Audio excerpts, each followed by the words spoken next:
কাহিনী আমার মনে আছে, জানি না আপনাদের মনে আছে কিনা। কেউ লেখছিল, বলছিল আমার পুরা সম্পত্তি হুইল করে দিব, কিন্তু আমাকে একটু স্বাভাবিক শ্বাস নিতে দাও, স্বাভাবিক শ্বাস প্রশ্বাস নিতে দাও, সারা সম্পত্তি লেখা দিয়া দিন। বুঝার বিষয়, বুঝার। আসেন প্রস্তুতি নিই, যাত্রী আমরা, প্রস্তুতি নিয়ে যেতে হবে, প্রস্তুতি নিয়ে যেতে হবে, গুছায়া নিয়ে যেতে হবে, গোড়া নিয়ে যেতে হবে। বুঝাইতে পারতেছি? এই জন্য শেষ জায়গায় চলে আসছি। প্রত্যেক ব্যক্তি তার অবস্থানে থেকে কিভাবে গুছাবে, নারী নারীত্বের ভিতরে থেকে, যুবক যৌবনের ভিতরে থেকে, পুরুষ পুরুষত্বের ভিতরে থেকে, গরিব দারিদ্রতার ভিতরে থেকে, শিক্ষিত শিক্ষার ভিতরে থেকে, দীক্ষিত দীক্ষার ভিতরে থেকে, এমনকি রাজা রাজ সিংহাসনে থেকে কিভাবে প্রস্তুতি নিবে, এই প্রস্তুতি নেওয়ার জন্যই আল্লাহ মুহাম্মদুর রাসূলুল্লাহ সাল্লাল্লাহু আলাইহি ওয়াসাল্লামকে আদর্শ বানায়া পাঠাইছেন। আদর্শ। লানত আমাদের জিন্দেগির উপরে। যুবক, ভালো মতে কান দিয়া বুঝো, শেষ দিনও চোখে পানি ছিল। যখন দুনিয়ার থেকে চলে যায়, জিবরিল আলাইহিস সালাম জিজ্ঞেস করছে, আতাব কি, আপনি কাঁদেন এখনো? ওয়াইলা রফিকিল আলা, আপনি তো আল্লাহর সান্নিধ্যে চলে যাবেন, এখনো কাঁদেন? তো বলছে, জিবরিল, কাঁদি শুধু শুধু নিজের ফ্যামিলির জন্য কাঁদি না, হাসান হোসাইনের জন্য কাঁদি না, আলী ফাতেমার জন্য কাঁদি না, আমার এই ছোট দুনিয়াটার জন্য কাঁদি না, ফ্যামিলি ছোট একটা দুনিয়া, এটার জন্য কাঁদি না, কাঁদি তো উম্মতের জন্য। ফামান লিবাদি লিউম্মতি, আমার পরে আমার উম্মতকে কে চোখে চোখে রাখবে, আমার পরে আমার উম্মতকে কে বুকে জড়ায় রাখবে, আমার পরে আমার উম্মতকে কে পাহারা দিয়ে রাখবে।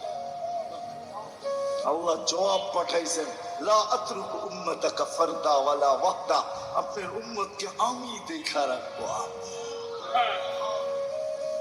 আমি দেখা রাখবো। শুরু দিনও চোখে পানি, শেষ দিনও চোখে পানি, মধ্যখানেও পানি পানি ছিল। কোনো দিন চোখের পানি শুকায় নাই উম্মতের জন্য, আজও শুকায় নাই, আজও। কবরেও এখনো কাঁদেন। আমাদের নবীজি হায়াতুন নবী, কবরে এখনো জীবিত। না হায়াতুন নবী, না না মামাতুন নবী, হায়াতুন নবী। নাইলে হাদিস কেন আসতো? আমার এখানে এসে যে সালাম দেয় আমি স্বয়ং নিজে জবাব দিই। প্রমাণ চাবেন? তাহলে জ্যান্ত প্রমাণ দিই। কুয়েতের এক ফ্যামিলি আছে, রেফাই ফ্যামিলি, আহলে বাইত। এই ফ্যামিলির যে সর্বপ্রথম ব্যক্তি ছিলেন আল্লাহওয়ালা, উনি মদিনা মুনাওয়ারায় যে সালাম দিছেন, আসসালামু আলাইকা ইয়া জাদ্দি, হে আমার দাদা আপনাকে সালাম। দুনিয়া শুনছে, ভিতর থেকে জবাব আসছে, ওয়া আলাইকাস সালাম ইয়া ইবনি, ও আমার ছেলে, সালামের জবাব দিলাম, শোনো। বিশ্বাস হয় না? মাওলানা মাহমুদুল হাসান সাদ মাদ্দাজিলুল আলিয়া এখনো জীবিত আছে, কালকেই যে জিজ্ঞেস করেন, আমার নাম নিয়ে জিজ্ঞেস করেন, বলবে সত্য বলছো। এটাই সত্য, সত্য এটাই। এখনো বেলালের বাড়ি দেখলে চোখে পানি আসে।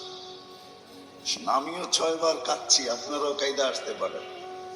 আমি একবার কাঁদি নাই, 6 বার টানা চোখে পানি আসছে, 6 বার। আমি 6 বার গেছি ইথিওপিয়া। আজও রাবেয়ার বাড়ি দেখলে চোখে পানি আসে। কাঁদতে হবে না, চোখ নিজে নিজে কাঁদবে, আপনার ইচ্ছা করতে হবে না, এটাই সত্য। কেন আমি যতজনকে দেখছি এখানে সবার চোখে পানি। সবাইকে জিজ্ঞাসা করছি কাঁদো কেন, কয় তাও জানি না কেন কাঁদি, কিন্তু চোখ কাঁদে। চোখ কাঁদবে আপনার, সত্য এটাই, চোখ কাঁদবে। হাজারো জায়গায় এরকম রাখা আছে যেখানে দাঁড়াইলে আপনি কাঁদতে বাধ্য হবেন, বাধ্য কাঁদতে, সত্য এটাই।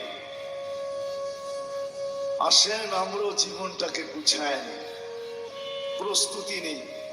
যাত্রী কিন্তু দুনিয়ার কোন পরিচয় চলবে না, প্রস্তুতি চলবে। যদি চলতো তাহলে আমি বলি দুনিয়ার কারো যদি না চলতো একজনের চলা উচিত ছিল, কিন্তু আল্লাহ বুঝাইছেন না, আমাদের সিস্টেম সিস্টেম, এটার ভিতরে কোনো চেঞ্জ হয় না, কোনো চেঞ্জ হয় না। কওলুহুল ফাসল, আল্লাহর সিদ্ধান্তই সিদ্ধান্ত। আবু তালেব একটা হওয়া উচিত ছিল। আমার মন বলে, আমি ভুল বলতেছি কিনা জানি না, আবু তালেব যে 44 বছর মুহাম্মদুর রাসূলুল্লাহ সাল্লাল্লাহু আলাইহি ওয়াসাল্লামকে বুকে রাইখা পালছে, দুই শিরা উপশিরা একই রক্ত দৌড়াইতেছিল। চাচা সামনে বসায় বলছে, বাবা, আল আম্মু বিমানজিলাতিল আব, বলছে চাচা আপনি চাচা না, আপনি তো আমার বাবা। আপনার মর্যাদার বাবার মর্যাদার ভিতরে কোনো দূরত্ব নাই, কোনো ডিস্টেন্স নাই, কোনো পার্থক্য নাই, চুল পরিমাণও নাই। আল আম্মু বিমানজিলাতিল আব, চাচা বাবা, একই রক্ত দুই শিরায় উপশিরায়। অথচ আল্লাহ রসুলের পচা রক্ত একজন পান করে ফেলছে, আল্লাহ রসুল বলছে এই শরীরটা জাহান্নামে হারাম। কিতাবে আছে, ওলামাদেরকে জিজ্ঞেস করে, সাহাবী রসুল শিরা লাগানো রক্ত চেটে খায়া ফেলছে, আল্লাহ রসুল বলছে কি করছিস? নিক্ষেপ করছি। কোথায়? পেটে। কেন? সুগ্রাণ ছাড়া কিছু ছিল না।